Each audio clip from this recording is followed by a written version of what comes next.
Ассалаумағалейкум. Құрметті қазақ елі. Біздің осы Төле би ауданында Қасқасуда жатқан Бекасыл деген әулие кісі бар. Сонда кісі өткен өмірден 100 жыл бұрын мәшһүр Жүсіп әулиенің ұстазы болған.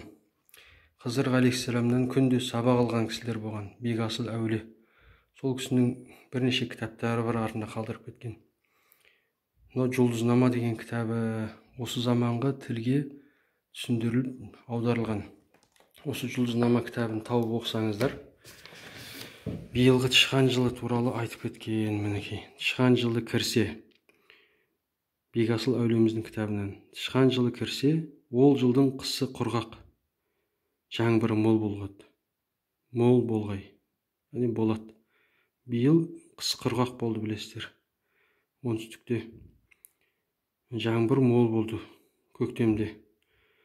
Жер жүзі шалғынды, күндері жайлы болғай. Дәруіштер, қарып қасерлер хәлі хош болғай.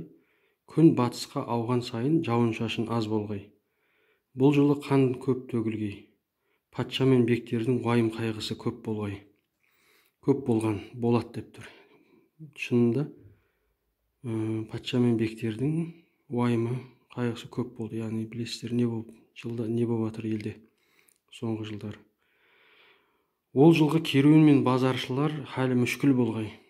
Базарлар жабылып, бизнесмендердің бизнесі тоқырап атқанын білесіздер.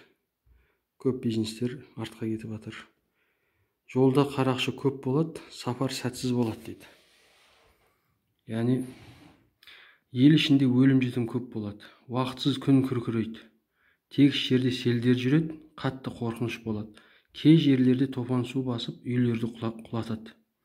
Құлатқай дейді. Яғни Мақтаралда үй құлады, білесіздер, топан су болды. Ленгірде топан су болды биыл осы. Төле биде болды. Халық арасында залымдардың зұлымдығы мол болады дейді. Әртүрлі амал айламен алым алу көп болады. Пара алу көп болады деп тұрды бәлки. Шариғаттың төрелігі теріс кері баққай дейді. Шариғат теріс кетеді деп тұр. Оны білетіндер білетін шығар енді. Жаман сөздер көп болады, көңілдер қатты болады.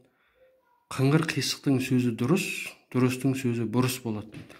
Yani дұрыс нәрсені айтқан теріс деп шығарады. Теріс нәрсе дұрыс болатын заман осы заман ғой. Адамнан қайыр шафқат кетеді, яғни мейірім кетеді. Шаттық іс қайғылы болады. Тышқан жылы ақырында қайға келер. Тұмау басып, сасық тұмау келер. Тұмау басып дейді. Қазір тұмау жүріп жатыр. Сасық тұмау келеді дейді. Сары тұмау дейді бір жерде, сасық тұмау дейді.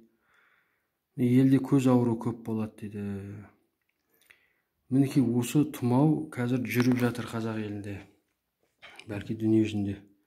Біздің әулиелеріміз, Бекасыл сияқты әулиелеріміз, бұл мәшһүр Жүсіп әулиенің де кітабында бар дейді осы. Тышқан жыл туралы айтылған. Осы жылды айтқан екен ол кісілер. Алла білуші әрине. Мінекей құрметті ақыл иелері, яғни бізге осы сары тұмаудан аман болу үшін барлық амалды жасау керек. Докторлардың айтқанын жасау керек, өткізіп алмау керек өкпеге. Басталып келетқаннан алдын алу шараларын жасау керек. Негізі басқа жерлерде айтылған ерімен шөп деген шөп бар, ащы жусан дейді. Орысшасы полин. Сол шөпті қайнатып ішу керек басталып келе жатқанда. Өтіп кетсе, ол шөпті әсер етпей қалады. Докторлардың назначениесімен, уколмен, системамен ол вирусты жоясыз, құртасыз иншалла. Алла шипа берсін ауырғандарға.